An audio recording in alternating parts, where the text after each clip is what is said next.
नमस्कार, खरी खरी लेकर हाजिर हूं मैं राजीव।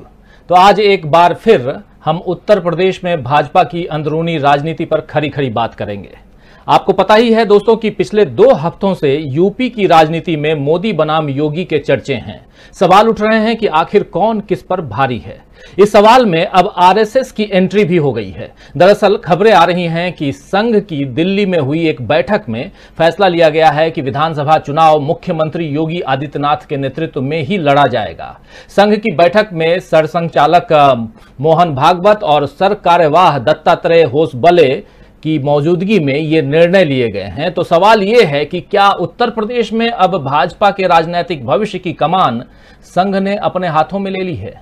संघ की बैठक में एक खास बात यह भी सामने आई कि 5 राज्यों में होने वाले चुनावों में अब प्रधानमंत्री नरेंद्र मोदी चेहरा नहीं होंगे।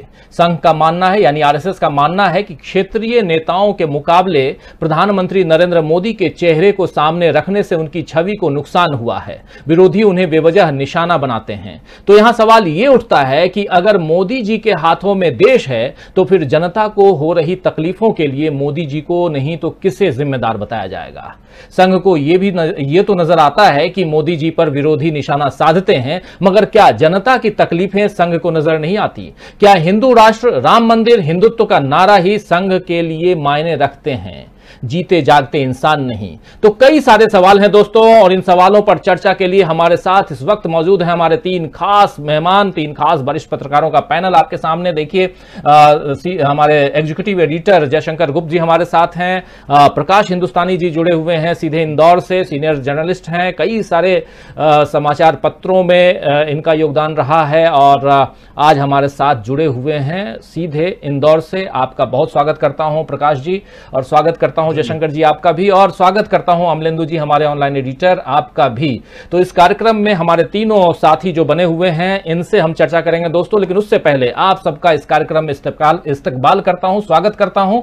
और सवाल यही है कि क्या संघ जो है वो धीरे धीरे प्रधानमंत्री नरेंद्र मोदी से किनारा लगा रहा है, या प्रधानमंत्री मोदी को किनारे कर रहा है, योगी को आगे कर रहा है? बहुत सारे सवाल इसलिए हैं क्योंकि पिछले 15 दिनों से, जैसा अभी मैं बता भी रहा था कि 15 दिनों से जो चर्चा उत्तर प्रदेश को लेकर के चल रही है उसमें बहुत सारी बातें धीरे धीरे खुल करके आ रही हैं। बहुत सारी बातें हो सकता है कि सामने ना भी रहें, लेकिन आने वाले समय में जब चुनाव है और अगले 6-8 महीने में बहुत सारी चीजें सामने आएंगी धीरे धीरे। कोरोना का काल जो है धीरे धीरे खत्म भी हो रहा है और लोग अब बाहर निकल के आने लगे हैं। उत्तर प्रदेश टोटली अब अनलॉक की दिशा में, अनलॉक की तरफ बढ़ गया है। तो उत्तर प्रदेश में राजनीति गर्म होना वाजिब है, लाजिमी है।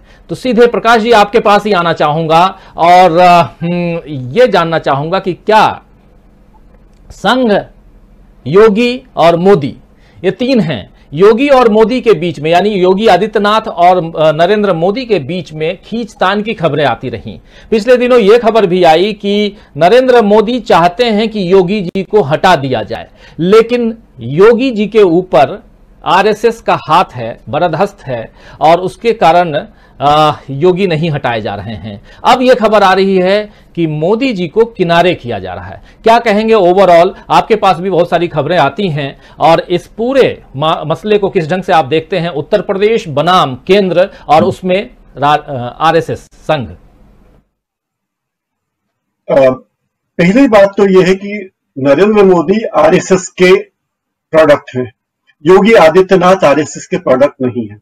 लेकिन फिर भी अगर आरएसएस योगी आदित्यनाथ के आगे पीछे है तो उसका मायने यह है कि योगी आदित्यनाथ हिंदुत्व के झंडा बरदार है, जो आरएसएस की एक प्रमुख शर्त होती है। फिर योगी आदित्यनाथ गोरखनाथ मठ के हैं, 4 बार के सांसद रहे हैं, और मठ का अयोध्या के राम मंदिर निर्माण में, आंदोलन में प्रमुख योगदान रहा है, योगी जी का भी और योगी जी के पहले वाले मठ के प्रमुख लोगों का भी। जहां तक ब्रांड की बात है तो यह बात तय है कि मोदी नरेंद्र योगी की तुलना में बहुत बड़े ब्रांड हैं, प्रधानमंत्री हैं, और वो पूरी दुनिया में सरकारी पैसे से ही सही अपने ब्रांडिंग करवा चुके हैं। लेकिन पिछले दिनों जो योगी ब्रांड के सामने मोदी ब्रांड कमजोर पड़ता जा रहा है, उसका कारण यह है कि शायद मोदी ने या मोदी के समर्थकों ने अति कर दी है। एक पुराना किस्सा एक पत्रकार ने बताया कि प्रमोद महाजन जब बीजेपी के थे तो किसी ने उनसे पूछा, प्रमोद महाजन से पत्रकार ने पूछा कि बीजेपी के दो नेता हैं, अटल जी और आडवाणी जी, इन दोनों में प्रमुख नेता, बड़ा नेता कौन है? तो प्रमोद महाजन ने कहा कि जिसे आरएसएस चाहे वो बड़ा नेता। तो अभी इस हालात में आरएसएस के सामने कोई विकल्प नहीं है और योगी ऐसी स्थिति में है कि योगी इतना उगलते बनता है ना निगलते बनता है। यदि योगी को हटाते हैं तो बीजेपी के लिए चुनाव लड़ना मुश्किल है। योगी के पास अपने तर्क है। योगी जी का कहना है कि देखिए, पिछले विधानसभा चुनाव में भले ही 3/4 सीटें आई हो, लेकिन अगर पंचायत चुनाव में हमें 1/3 सीटें आई है तो हमारे क्या कसूर है? पूरे राज्यों में, जिन राज्यों में चुनाव हुए वहां देखिए, वहां भी तो बीजेपी की सीटें कम हुई। बंगाल में मोदी जी ने इतना प्रचार किया, क्या नतीजा रहा? तो कोई जवाब उनके पास नहीं। कोविड-19 से निपटने के सरकार के प्रयासों की जब बात की जाती है और योगी सरकार पर लांछन लगाए जाते हैं तो उनका कहना है कि पूरे देश में वैक्सीनेशन की दिशा देखिए, कौन जवाबदार है? तो कोई जवाब, योगी के सवालों का कोई जवाब नहीं है। योगी को एक तरफ कर दिया गया। ये कहते हैं कि बीजेपी के कुछ पदाधिकारियों ने जब राज्यपाल और सभापति स्पीकर से मिले और उन्होंने एक लिफाफा दिया, लिफाफे में 250 विधायकों की चिट्ठी थी, दस्तखत थे, जिसमें उन्होंने कहा था कि हम योगी को मुख्यमंत्री नहीं मानते। और राज्यपाल चूंकि वो भी बीजेपी की नेता रही है तो ये कहा जा सकता है कि राज्यपाल हो या स्पीकर, दोनों बीजेपी के ही हैं, कि कोई कार्रवाई होगी। लेकिन इसके बाद भी योगी पर कार्रवाई नहीं हो रही। मतलब योगी बने हुए हैं, वे न अरविंद कुमार शर्मा जो पीएमओ से आए हुए आईएएस अधिकारी उन्हें तवज्जो दे रहे हैं, न उन्हें मंत्री बना रहे हैं। उप मुख्यमंत्री बनाने का तो सवाल ही नहीं होता। ऐसे में ये बीजेपी के लिए चेहरा छुपाने की कोशिश है कि विधानसभा चुनाव में प्रधानमंत्री के चेहरे को सामने न किया जाए, क्योंकि बहुत भद होती है।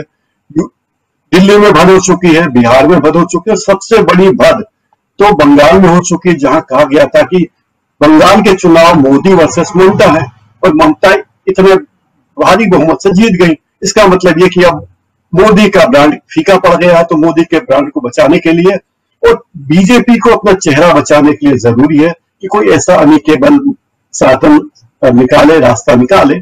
मेरे ख्याल से जहां तक मैं समझता हूं इसी की तैयारी है। तैयारी बहुत सारी बातें, और इसमें एक बात जो इंपॉर्टेंट बात बता रहे हैं कि एक जो लिफाफा दिया गया है उस लिफाफे के अंदर क्या है, ये चर्चा भी आज दिन भर रही है। और जैसा प्रकाश जी बता रहे हैं कि उसमें सिग्नेचर हैं विधायकों के, और ये क्या मायने रखते हैं इस पर भी चर्चा करेंगे। लेकिन उसके अलावा जयशंकर जी, ये नजर आ रहा है कि संघ एक तरफ मोदी जी का चेहरा बचा रहा है तो दूसरी तरफ भाजपा की सत्ता को बचाने की चुनौती भी उसके सामने है। यानी ये भी हो सकता है कि मोदी जी के चेहरे को बचाने के लिए भी संघ जो है मोदी जी को किनारे कर रहा है, अलग कर रहा है। किसी भी चीज को देखने के जो दो नजरिए हैं उसमें से एक नजरिया ये भी माना जा सकता है। और सूत्रों का कहना है कि संघ की बैठक में पश्चिम बंगाल के चुनावों को लेकर गंभीर चिंतन और समीक्षा भी की गई है। संघ के नेताओं का यह भी मानना है जयशंकर जी कि पश्चिम बंगाल के विधानसभा चुनावों में ममता बनाम मोदी की रणनीति जो रही उससे भाजपा को नुकसान हुआ है। क्या कहेंगे आपको इस पूरे रणनीति में? अगर वहां देख रहे हैं हम कि पश्चिम बंगाल में भाजपा को जो हार मिली है, मात मिली है ममता बनर्जी से, और वहां पूरा का पूरा चेहरा नरेंद्र मोदी जी, दीदी ओ दीदी, उनका काफी रिफ्लेक्ट कर गया। उल्टा जो कहते हैं कि आप कहीं तलवार कहीं और भाज रहे थे या तीर किसी और की तरफ फेंक रहे थे, लेकिन वो उल्टा आपको ही वार सहना पड़ा। और अब दो बातें सामने, एक या तो नरेंद्र मोदी जी को किनारे लगाओ, दूसरा या इनको बचा लो, ये प्रधानमंत्री हैं। क्या कहेंगे जयशंकर जी?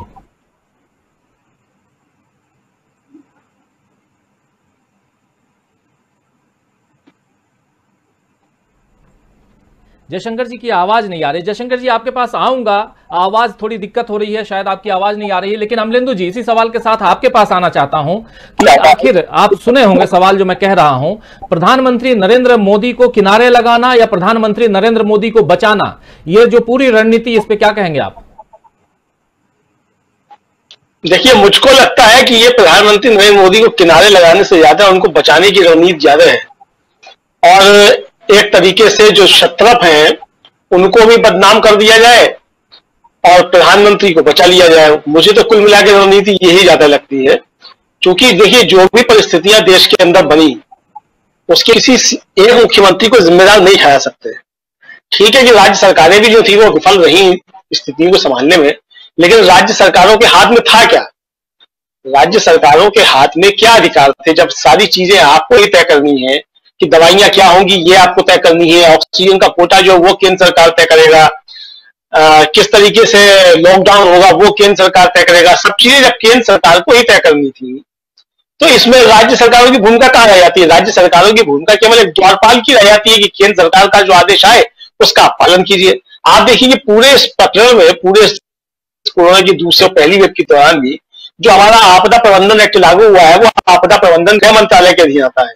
क्या आपको इस दूसरी लहर के दौरान हमारे गृह मंत्री कहीं भी दिखाई दिए? क्या ये सूचना कहीं से आई कि हमारे गृह मंत्री ने बैठक की हो कि जिसमें जो है आपदा प्रबंधन पे बातचीत की गई हो?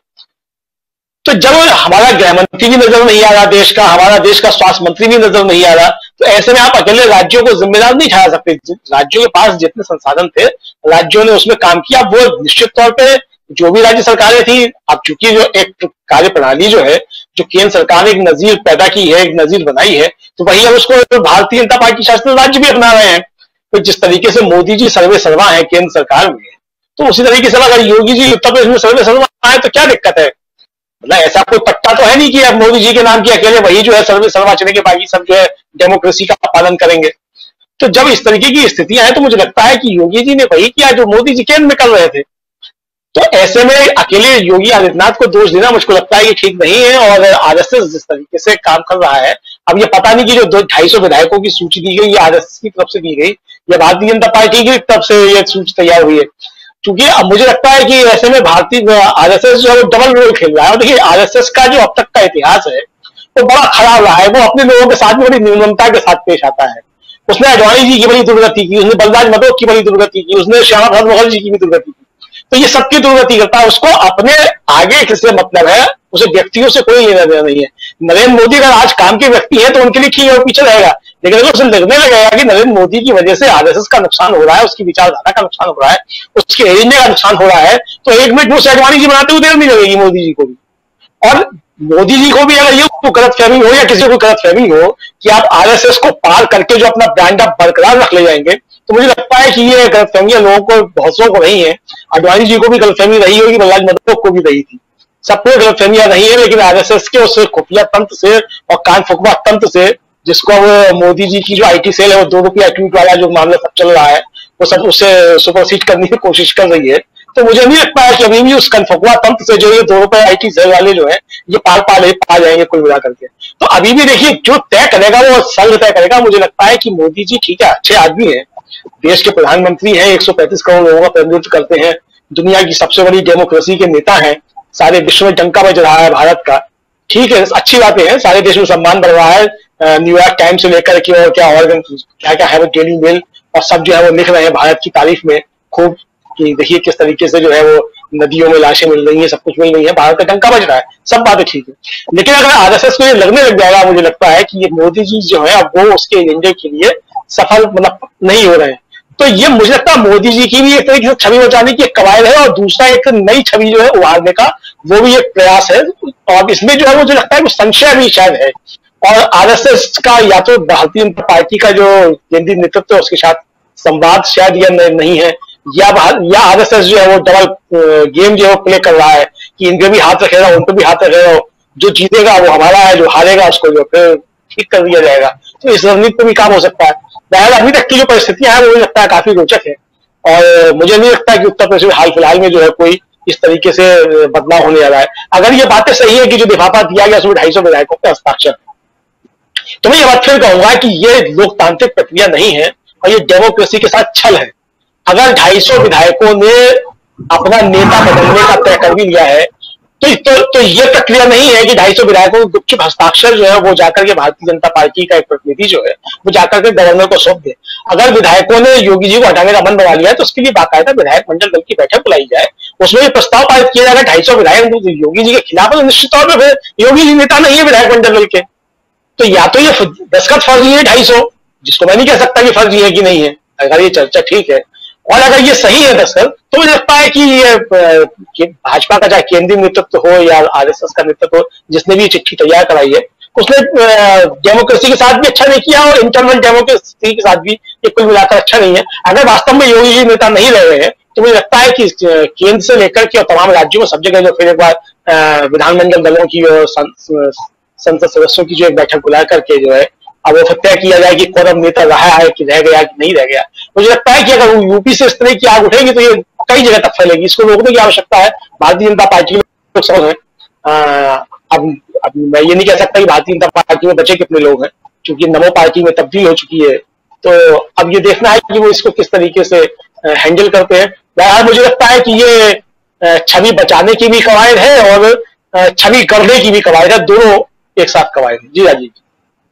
तो बचाने और गढ़ने दोनों की कवायद ये प्रधानमंत्री नरेंद्र मोदी की। लेकिन जयशंकर जी, दो बातें यहां आती हैं। एक बात ये आरएसएस एक मुद्दा आता है, दूसरा मुद्दा आता है अगर देखें उत्तर प्रदेश के संदर्भ में प्रधानमंत्री बनाम योगी के संदर्भ में बीच में आरएसएस। दूसरा मुद्दा आता है जयशंकर जी कि 250 या 250 से ज्यादा लोगों का हस्ताक्षर युक्त एक पत्र सौंपते हैं राधा मोहन सिंह अगर राज्यपाल को, तो ये क्या मुद्दा रहता है। इन दोनों बातों पे अगर हम गौर फरमाएं तो उसके अलावा थोड़ा सा पीछे चले पश्चिम बंगाल, मैं एक मुस्लिम मुद्दे को भी लाना चाहता हूं जो अल्पसंख्यक का मुद्दा है और खासकर योगी बनाम मोदी का मुद्दा। तो अगर आपको बता दूं कि पश्चिम बंगाल में टीएमसी और कांग्रेस ने मोदी जी की इमेज मुसलमान विरोधी बनाने की कोशिश की थी, आपको याद होगा उस समय, और उसका असर यह हुआ कि 70% से ज्यादा मुसलमानों ने एक मुश्त ममता बनर्जी की पार्टी टीएमसी को वोट दे दिया। उसके बाद आप याद कीजिए कि पिछले चुनाव में 2017 के चुनाव में जब उत्तर प्रदेश में जो चुनाव हुआ था उस चुनाव में भी प्रधानमंत्री नरेंद्र मोदी की छवि जो थी वो एक कट्टर हिंदुत्व वाली छवि गढ़ी गई थी। वो तो 2013 से लेकर के या 2014 कह लें चुनाव जीतने के बाद से लेकर के 2017 में भी वही स्थिति थी, उन्हीं के नाम पर चुनाव लड़े गए और वहां भी ये एक हिंदुत्व बनाम अल्पसंख्यक, उसमें खासकर मुसलमान। लेकिन इस बार जब योगी आदित्यनाथ हैं जयशंकर जी, और योगी आदित्यनाथ के बारे में यह भी कहा जाता है कि गोरखपुर में योगी आदित्यनाथ जो वहाँ जो मठ है गोरखनाथ मठ, वहाँ पर जो जलसा लगता है और सालाना जो मेला या बाकी उसमें काफ़ी मुस्लिम लोगों की दुकानें भी हैं और मुसलमान जो हैं वो काफ़ी मदद भी करते हैं मठ की, जहाँ तक मैं सुना हूँ। मैं देखा नहीं हूँ, आप हो सकता है देखे हों जाने हों तो आप मुझे करेक्ट कीजिएगा। तो एक योगी आदित्यनाथ जो हैं उनको अगर लेके आते हैं तो एक मुसलमानों का भी एक समर्थन मिल सकता है योगी आदित्यनाथ को, बशर्ते कि मोदी अगर रहते हैं तो ये समर्थन उनको नहीं मिलेगा। और अगर मोदी सामने आते हैं तो जो कांग्रेस है, समाजवादी पार्टी है, ऐसे लोगों इन दलों में से किसी एक के तरफ एक मुश्त मुसलमान भी जा सकते हैं, तो इससे भी शायद बीजेपी को घाटा होगा। इसलिए ये सब जो बातें चल रही है वही मैं रख रहा हूं, ये इसीलिए योगी ज्यादा मुफीद हैं बशर्ते प्रधानमंत्री नरेंद्र मोदी, और इसलिए प्रधानमंत्री नरेंद्र मोदी को किनारे रखो, योगी को आगे रखो। एक दलील ये भी है। तो तीन बातें सामने हैं, आरएसएस है, लिफाफा है और मुस्लिम है। क्या कहेंगे?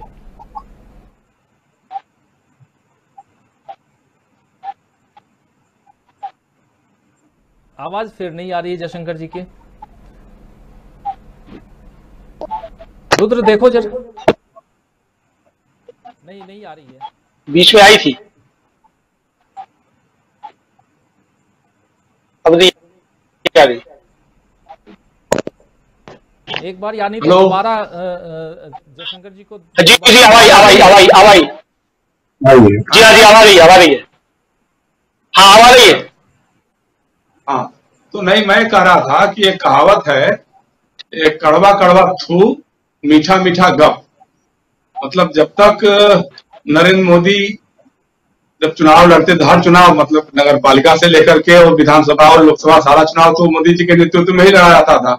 तो जब जीत जाती थी भारतीय जनता पार्टी तो कहा जाता था कि साहब ये देखिए मोदी जी और अमित शाह जी की चाणक्य नीति ने प्रभावित किया है, और उनकी जो हिंदू मसीहा की छवि है उसका फायदा मिला है, ये हुआ है।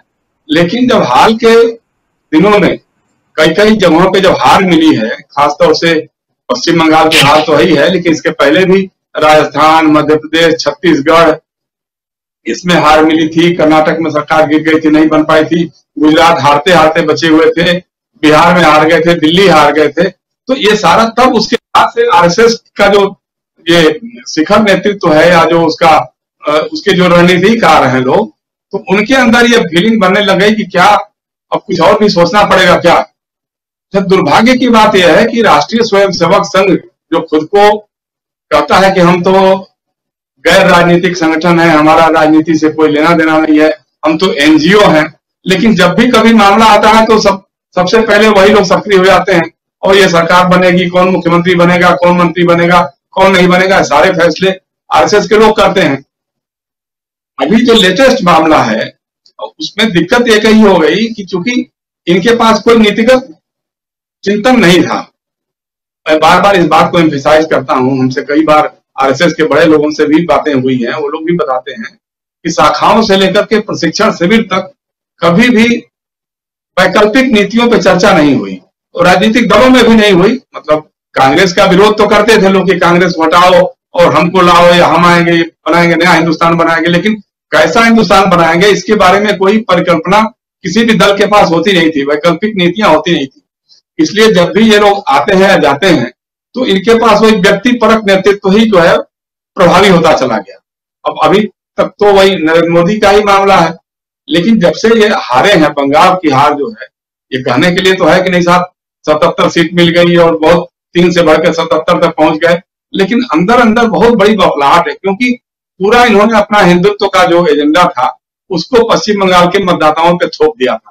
पूरी की पूरी तरह पूरी धनसत्ता वहां पहुंच गई थी। पूरे पार्टी के नेता, मंत्री, सांसद, विधायक, लफाड़ी जितने हो सकते हैं, उत्तर प्रदेश बिहार से लंपटों की टोलियां, सारे लोग पहुंच गए थे पश्चिम बंगाल। ये सब करने के बावजूद जब हार गए तो उस हार को पचा नहीं पा रहे हैं। अब आरएसएस को लग रहा है कि कहीं ऐसा तो नहीं है कि नरेंद्र मोदी का इतना ज्यादा प्रचार हो जाता है और उसके बाद जो हार होती है तो सारा ठीकरा उनके ऊपर पहुंच आता है। तो कुछ अलग सोचना चाहिए कि बल्कि अब राज्य में ही कुछ किया जाए कि राज्यों से ही नेतृत्व बढ़े और वही लोग करें। अब सवाल इसमें आ गया है कि योगी आदित्यनाथ का मामला जहां तक आके फंसा हुआ है। देखिए, उत्तर प्रदेश में पहली बात तो यह है कि बार बार आरएसएस का जो के रणनीतिकार हैं उनकी तरफ से हिंदुत्व के दूसरे पोस्टर बॉय के रूप में आदित्यनाथ को पेश करने की कोशिश की है। आदित्यनाथ को भी लगभग सारे देश भर में जितने चुनाव जहां जहां हुए, यहाँ तक कि हैदराबाद की जो नगर निगम के चुनाव हुए उसमें भी आदित्यनाथ को भेज दिया। केरला में, तमिलनाडु में जहां जहां चुनाव हुए आदित्यनाथ को भेजा। तो एक दिखाने की कोशिश कर दी गई, ये भी एक हमारा जो नया हिंदुत्व का पोस्टर हुआ है। बल्कि नरेंद्र मोदी उतना आक्रामक होकर के नहीं बोलते हैं जितना योगी आदित्यनाथ बोलते हैं। और ये फिजूल की बातें हैं जो आप बता रहे थे कि वो मोदी के मुकाबले उनका थोड़ा सा सेकुलर चेहरा बनेगा या मुसलमानों के अंदर गोरखपुर में उनकी लोकप्रियता है। जिस ढंग से गोरखपुर में बच्चे ऑक्सीजन के अभाव में दम तोड़ रहे थे और उनको बचाने का काम डॉक्टर कफील ने किया था, डॉक्टर कफील को जितना प्रताड़ित योगी आदित्यनाथ ने किया वो एक इतिहास का विषय है। जिस ढंग से कब्रिस्तान से निकाल करके किसके साथ तो क्या करेंगे, ये जो बयान आते थे यह सब योगी आदित्यनाथ के आते थे। तो ये सब ऐसा कुछ नहीं है कि उनके नाम पे कोई मुसलमानों का थोड़ा बहुत झुकाव बढ़ जाएगा, ये सब नहीं है। प्रॉब्लम वही है कि मोदी को ये लगने लगा कहीं ना कहीं से कि अगर बात आगे बढ़ेगी, हमारा आभा मंडल जब कमजोर होगा तो आदित्यनाथ को ये लोग आगे बढ़ा सकते हैं। मैंने आपसे बताया था एक दिन चर्चा में भी बात हो रही थी कि जब गोवा की राष्ट्रीय कार्यकारिणी में बहस चल रही थी भारतीय जनता पार्टी में, तो जब नेतृत्व परिवर्तन हो रहा था कि अब आडवाणी जी की जगह पे अब नरेंद्र मोदी के नेतृत्व में चुनाव लड़ा जाएगा, उनको अभियान समिति का अध्यक्ष बनाने की बात हुई थी, तो संघ के एक बड़े नेता ने कहा था कि भाई देखिए ऐसा है, हम लोगों ने स्ट्राइक सब कर लिया, राजनाथ सिंह को आजमा लिया, आडवाणी जी को आजमा लिया, अब कुछ नहीं हुआ तो नरेंद्र मोदी हमारे एकमात्र विकल्प के रूप में यही है। इन्हीं से नाव पार हो सकती है या नाव डूब सकती है और कुछ है नहीं, तो हमारे पास विकल्प नहीं है। आज वही हालत ये आ गई है कि नहीं, नरेंद्र मोदी के अलावा एक और विकल्प भी हो सकता है। तो कहीं ना कहीं मोदी जी के मन में ये रहा होगा या होगा, पहुंचा होगा कि साहब योगी आदित्यनाथ जो है हमारे लिए वैकल्पिक चुनौती बन सकता है। क्योंकि मोदी जी कभी नहीं चाहेंगे कि 2026 में जब राष्ट्रीय स्वयंसेवक संघ अपना जो शतक वर्ष पूरा मनाएगा, स्वर्ण बनाएगा, 70 वर्ष मनाएगा अपने संस्थापना का, तो उसमें प्रधानमंत्री वही रहे। वो कतई यही चाहेंगे कि उन्हीं के नेतृत्व में सारा कुछ हो। बल्कि यहाँ तक कि वो जो सेंट्रल विस्टा, नई पार्लियामेंट और ये सब बना रहे हैं, तो सब भी उसका एक पीछे न कहीं कहीं एक मकसद है। और दूसरा ये भी है कि उत्तर प्रदेश का हाल भी बहुत अच्छा तो रहा नहीं है योगी आदित्यनाथ के रहने मुख्यमंत्री रहते हुए। ब्यूरोक्रेसी जिस तरह से हावी हुई है, जिस तरह से एक जाति विशेष का दबदबा पूरे उत्तर प्रदेश की ब्यूरोक्रेसी पे हावी हुआ है, राजनीति से लेकर के ब्यूरोक्रेसी में जिस तरह से दलित, पिछड़े, अल्पसंख्यक सताए गए हैं, मारे गए हैं, बच्चियों के साथ बलात्कार हुआ है, या कोरोना का जो कहर जब टूट रहा था, तो उस समय भी शुरुआती देश में देखिए, अभी तो वाहवाही लूटने के लिए सभी लोग आ जाएंगे कि हमने इतना कर दिया, हमने ये कर दिया, लेकिन जब लोग मर रहे थे, जब लोग ऑक्सीजन के अभाव में दम तोड़ रहे थे, उस समय कहीं कोई न तो अमित शाह दिखाई देते थे, न नरेंद्र मोदी दिखाई देते थे, न योगी आदित्यनाथ दिखाई देते थे। तो उसका भी एक असर पड़ा। उसके बाद किसान आंदोलन के बारे में जैसा एकदम उदासीन और उपेक्षात्मक रवैया बना लिया मोदी से लेकर के आदित्यनाथ ने, उसके नतीजे के रूप में जो पंचायतों के चुनाव हुए उसके नतीजे आए। तो ये सारा कुल मिला जुला करके कहीं ना कहीं अच्छा मोदी के दिमाग में कि जो उनके प्रिय पात्र हैं अरविंद शर्मा, जिनको IAS से जब रिटायर हुए तो उनको हुआ कि साहब MLC बना करके डिप्टी चीफ मिनिस्टर या चीफ मिनिस्टर बनाएंगे, उनको भेजा। तो वैमनस्यता या खटास जो है उसी दिन से पैदा हुई मोदी और आदित्यनाथ के बीच में। अभी तक आदित्यनाथ के पास ये है कि अच्छा ठीक है, तो मैं क्या हूं, मैं तो चला जाऊंगा अपना मठ में पहुंच जाऊंगा छोड़ छाड़ करके, आप लोग अपना संभालो कुनबा। इनके पास कोई और चेहरा नहीं है जिसको सामने रख करके ये लोग आगे बढ़ सके। उसके बाद से जब से शुरू हुआ तो दांव पेच लगने शुरू हो गए। अभी हाल का जो डेवलपमेंट हुआ है वो सबसे बड़ा यही रहा कि एक तो लगातार चर्चाएं होने लग गई कि नेतृत्व परिवर्तन होगा या बड़ा पुनर्गठन होगा मंत्रिमंडल का, बल्कि जो BL संतोष वहां पहुंच गए, राधा मोहन सिंह पहुंच गए, RSS के लोग और सारे लोग मिलकर के वहां बैठकें होनी शुरू हो गई, विधायकों से, मंत्रियों से, सांसदों से जो मुलाकातें हुई, तो उसका भी एक मैसेज गया। लेकिन अब योगी के पास वही है हिसाब, ठीक है हमारा क्या है, हम तो अपना चले जाएंगे, अपना उठाएंगे कमंडल पकड़ करके बैठ जाएंगे, आप लोग को जो करना हो कर लो। तो वो भी नहीं चाहता, RSS ये भी नहीं चाहता कि ये योगी को हम कुछ नाराज कर दें और मोदी को खुश करने के नाम पे कर दें। तो इसीलिए जब वो लोग गए, लोग जा करके दिल्ली लौट करके गए, वहां जब बैठ के हुई तो हुआ कि नहीं साहब चुनाव तो लड़ा जाएगा योगी आदित्यनाथ के ही नेतृत्व में। लेकिन उसमें एक डेवलपमेंट हो गया कि योगी आदित्यनाथ का जन्मदिन आया, उस दिन नरेंद्र मोदी ने या अमित शाह ने या जगत प्रकाश नड्डा ने, तीनों ने ट्वीट करके उनको बधाई नहीं दी। बाकी सब मुख्यमंत्रियों बल्कि IT सेल के जरिए कहलवाया गया कि नहीं साहब इधर तो बहुत मोदी जी कहाँ किसी को ट्वीट करके जन्मदिन का बधाई देते हैं, तो अभी तो उन्होंने फोन करके योगी जी को दिया था। और लेकिन भाई जो खरखोजी लोग होते हैं सोशल मीडिया पर उन्होंने खोज के निकाल दिया कि नहीं साहब अभी तो तीरथ सिंह रावत को उन्होंने बधाई दी थी, कुछ दिन पहले ही ट्विटर पे बधाई दी थी, तो उन्होंने बधाई नहीं दी। अब जिस दिन बधाई नहीं दी उसके अगले ही दिन उत्तर प्रदेश के जो बीजेपी का ट्विटर हैंडल है उसमें से मोदी जी और अमित शाह, नड्डा जी का चेहरा गायब हो गया। उसमें सिर्फ योगी आदित्यनाथ और केशव मौर्य और दिनेश शर्मा ये 3 उप मुख्यमंत्री हो गए, और बगल में स्वतंत्र देव सिंह जो प्रदेश के अध्यक्ष है उनका छवि आ गया। तो लोगों ने मानना शुरू कर दिया कि लगता है कि अब मामला ज्यादा बिगड़ गया, क्योंकि बाकी अच्छा सोशल मीडिया पे, ट्विटर पर भी जो सक्रिय लोग हैं उन्होंने दिखाना शुरू कर दिया कि नहीं साहब मध्य प्रदेश में शिवराज सिंह चौहान तो अभी भी मोदी जी का फोटो लगाए हुए हैं, या उत्तराखंड ने लगाया हुआ है, बाकी जितने राज्य भाजपा है राज्यों की सबने मोदी जी और इनको नड्डा जी को तो लगाया ही हुआ है। तो ऐसे में क्या हो गया, अब ये सारा जब मैसेज चलता गया एक दूसरे पर वार प्रतिवार जो होना शुरू हो गया, अंदर खाने वो सामने दिखने लगा। मतलब एक तो होता है कि अंदर खाने जो बातें हो, और जैसा प्रकाश बता रहे थे हो सकता है उसमें सच हो सकता है, क्योंकि राधा मोहन सिंह तो मिले गवर्नर से, अब वो गवर्नर से मिले आनंदीबेन पटेल से, तो एक उन्होंने लिफाफा दिया, ये बात भी सही है। अब उस लिफाफे में क्या था, 250 विधायकों का सब की असहमति थी या क्या थी, मुझे लगता है कि पता नहीं, मतलब वो ऐसा सीधे तो नहीं दे सकते हैं, गवर्नर को देने का कोई कारण नहीं है, लेकिन कुछ तो बात जरूर रही होगी जो बताया हुआ उन्होंने। बाहर निकल के कहा कि नहीं आनंदीबेन जी से हमारा बड़ा पुराना संबंध रहा है, हम जब कृषि मंत्री थे तो वो मुख्यमंत्री थे तो उनसे मिलना जुलना होता था, तो आए थे तो सोचा मिल ले। अरे भाई उत्तर प्रदेश भाजपा के प्रभारी तो आप बहुत दिनों से हैं, तो इतने दिनों में कभी आपको फुर्सत नहीं मिली कि आनंदीबेन पटेल से 2 लाइन जाकर के गप कर लें, बात कर लें, कुछ आदान प्रदान कर लें। आज ही के दिन आपको मौका मिला, आज ही के दिन आपको जाके हृदय नारायण दीक्षित जो विधानसभा अध्यक्ष है उनसे भी जाकर के आप मिल लिए। प्रदेश भाजपा के प्रभारी का राज्यपाल से मिलने का या विधानसभा के अध्यक्ष से मिलने का कोई कारण समझ में नहीं आता है।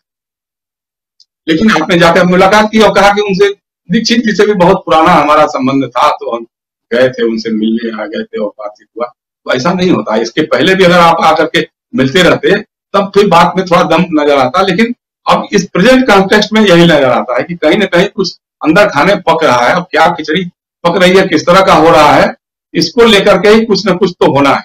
अब कब होना है, क्या होना है, कुछ लोग कह रहे हैं कि नेतृत्व परिवर्तन होना असंभावी है, क्योंकि मोदी जी ने तय कर लिया है कि योगी के नेतृत्व में नहीं लड़ा जाएगा। लेकिन योगी भी तय कर लिए हैं कि नहीं, हम हटने वाले नहीं है, अब हमको बर्खास्त कर दो, अलग बात है, या अंदर से जो भी विधायक दल का चुनाव करा लो, एक अलग बात है, वो नहीं मानने वाले हैं।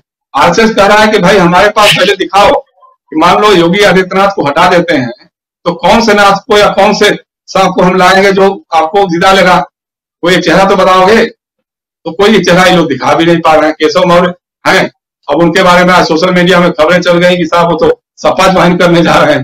अभी रूमर ही है, लेकिन है, खबरें तो है। जिस ढंग से पार्टी के अंदर उनकी अवमानना ही एक तरह से कही जा रही है कि की जाती रही है। चूंकि देखिए 2017 का जो चुनाव हुआ था, उस चुनाव में प्रदेश अध्यक्ष केशव मौर्य थे, योगी आदित्यनाथ का कहीं दूर दूर तक नाम नहीं था। वो सांसद थे, गोरखपुर के सांसद थे, कई बार से जीते हुए सांसद, लेकिन उनके नेतृत्व में या उनके नाम पर चुनाव लड़ा गया, एकदम झूठ बात है। उनके नाम पे नहीं चुनाव लड़ा गया था, लड़ा तक गया था केशव मौर्य के प्रदेश अध्यक्ष रहते हुए और प्रधानमंत्री नरेंद्र मोदी के नेतृत्व में लड़ा गया था। ये बात सही है। केशव मौर्य के नाम पे जो है वो पिछड़ी जातियों, अति पिछड़ी जातियों और दलितों के एक बड़े तबके का भी समर्थन भारतीय जनता पार्टी को मिला था। जिस दिन योगी आदित्यनाथ मुख्यमंत्री बने थे, तो उस दिन उत्तर प्रदेश के पिछड़ी जातियों के बीच की छाती पर साफ सा लौट गया कि साहब हमारे अध्यक्ष जो थे केशव मौर्य, उनके नेतृत्व में चुनाव लड़ा गया और सरकार बनी, तो उनको दरकिनार करके तो आदित्यनाथ जी को बना दिया, सवर्ण को बना दिया। तो एक वो भी एक भावना है अंदर अंदर। अब लेकिन सवाल वही है कि फिर उनके ऊपर दाव लगा सकते हैं क्या? अगर मान लीजिए केशव मौर्य पर दाव लगा दिया तो फिर सारे सवर्ण जितने हैं, तो राजपूत हैं, भूमिहार हैं या ब्राह्मण हैं, वैसे तो मानते हैं कि हम तो भाजपा के जर खरीद है, हम तो कहीं इधर उधर जा नहीं सकते, तो वहां रहेंगे। लेकिन बाकी ये जो 2-3 जातियां हैं जिनको मार्शल रेस भी कहते हैं आप, तो वो उससे बिदक जाएंगी। या जाट हैं जैसे पश्चिम उत्तर प्रदेश के, तो किसान आंदोलन को लेकर के तो ऐसा ही हटे हुए हैं। तो सबसे बड़ी बात क्या है राजीव जी, कि आरएसएस के सामने कुआं खाई दोनों सामने दिखाई दे रहा है। इधर कुआं है, उधर खाई है। कि मतलब योगी को हटाते हैं तो कोई चेहरा नहीं नजर आता है, योगी को रखते हैं तो भी हालात बहुत बेहतर नहीं होता है, और फिर कॉन्फ्लिक्ट दोनों का बढ़ते ही जाएगा, मोदी का और इनका। तो इसी उधेड़-बुन में कहीं ना कहीं इन्होंने तय किया होगा, अच्छा ठीक है चलो योगी के नाम पे ही चुनाव लड़ा जाए। कि अगर मान लीजिए हार गए, उत्तर प्रदेश हार भी गए, तो कहे जाएगा कि भाई क्या करें, योगी बहुत अलोकप्रिय हो गए थे, उनके प्रति नाराजगी बहुत थी, इसलिए लोगों ने खारिज कर दिया। लेकिन मोदी जी का अपना बना हुआ इकबाल जो है वो बुलंद है और बना रहेगा, और उनके नेतृत्व में हम चुनाव लड़ लेंगे 2024 का। और खुदा न खास्ता अगर योगी के नेतृत्व में उत्तर प्रदेश का चुनाव जीत गए तो फिर कहेंगे कि हमारा अगला चेहरा यही होगा, क्योंकि यंग है, 49 साल की उम्र भी है, तो ठीक है, अब अगला चेहरा लोकसभा के चुनाव में भी हमारा हो सकता है। तो फिर कोई जरूरी नहीं है कि मोदी जी या अमित शाह पे ही डिपेंडेंसी रहे। तो इसलिए हमको लगता है कि उसके पास एक गैम्बलिंग पॉइंट है जो आरएसएस इसको उछाल रहा होगा। जी प्रकाश जी, 2-3 बातें। एक तो ये देखिए कि ट्विटर हैंडल से जो तस्वीर मोदी की हटाई गई, मोदी जी, अमित शाह ये लोग नहीं हैं वहाँ पे, और पूरा का पूरा जो एक फोकस है वो उत्तर प्रदेश के नेताओं का है उसमें। और ख़ासकर आप देखिए कि अभी थोड़ी देर पहले हम दिखा भी रहे थे, ये जो अभी दिखा रहे हैं हम, इस फोटो को अगर ध्यान से देखा जाए तो इसमें मुख्यमंत्री उप मुख्यमंत्री दोनों हैं और नरेंद्र मोदी कहीं दिखाई नहीं दे रहे हैं। चर्चा ये भी चली कि ये तो पुरानी ट्विटर हैंडल की पुरानी तस्वीर है, लेकिन फैक्ट चेक में ये पाया गया है कि ये पुरानी तस्वीरें नहीं हैं, ये अब की हैं। और इस पर भी अगर संघ के लोगों से बात हुई तो उनका कहना था कि चूंकि अब मोदी जी की जगह पे योगी आदित्यनाथ के चेहरे पर उत्तर प्रदेश में चुनाव लड़ा जाएगा, इसलिए यहां पर इस ढंग से किया जा रहा है ताकि एक चेहरा वहां पर रिप्रेजेंट करे उत्तर प्रदेश को। बहुत अच्छी बात है कि उत्तर प्रदेश को रिप्रेजेंट कर रहा है एक चेहरा, योगी आदित्यनाथ का चेहरा। लेकिन कल थोड़ा स्क्रीन पे ले आइए, प्रकाश जी को भी लाइए और बाकी हमारे साथियों को।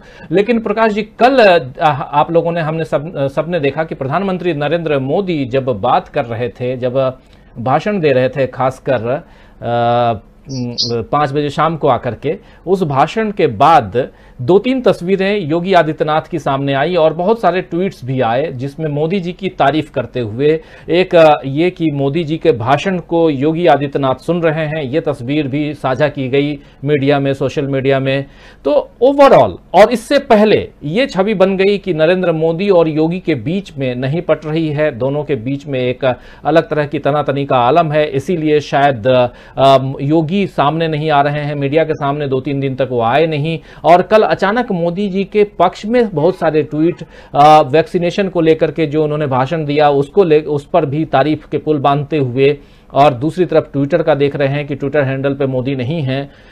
मोदी जी को एक तरफ जनता के बीच ये दिखाने की हम लोगों के बीच में सब कुछ ठीक है, योगी और मोदी बिल्कुल एक हैं, दूसरी तरफ जो चीजें दिख रही हैं, चाहे ट्विटर हैंडल हो या पिछले दिनों जो घटनाक्रम जो देखा है हम लोगों ने, उन सबको देखते हुए लगता है कि नहीं, कुछ तो गलत है, कुछ तो अलग है, गलत रहे ना रहे अलग है, और इन लोगों के बीच नहीं बन रही है, ये भी यहां दिख रहा है। ओवरऑल अब इस बीच में अगर जब संघ आ गया है प्रकाश जी, तब संघ ये कह रहा है और उसके सूत्र जो हैं वो ये बता रहे हैं कि नहीं, हम लोगों ने ये तय किया है कि अब मोदी को अलग रखा जाएगा और अगले 5 राज्यों के जो चुनाव हैं उसमें प्रधानमंत्री नरेंद्र मोदी का चेहरा नहीं, उन राज्यों के अलग अलग मुख्यमंत्रियों का चेहरा लाया जाएगा।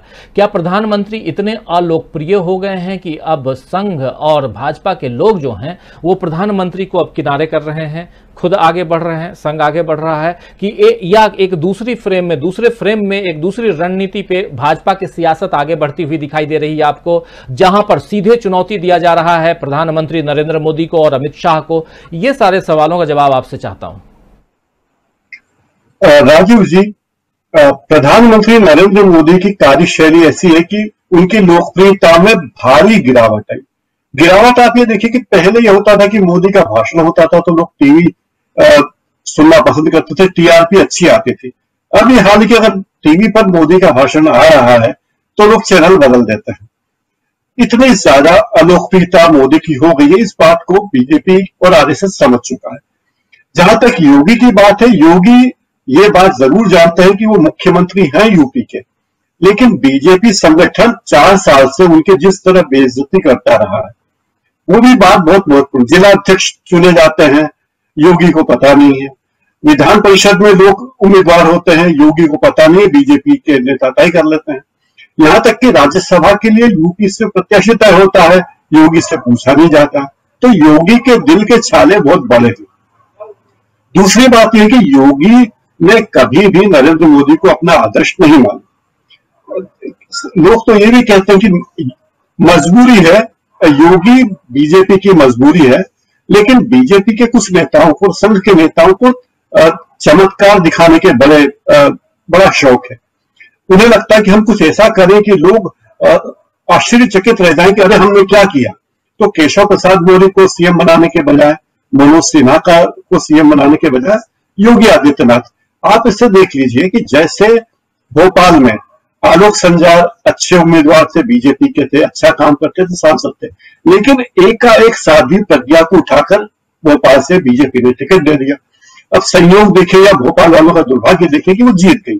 अब वो क्या किया उन्होंने, अब भोपाल के लोग, भोपाल के मतदाता अपनी किस्मत को रो रहे हैं कि उन्होंने किसको टिकट दिया, किसको टिकट वोट दे दिया, ये बात।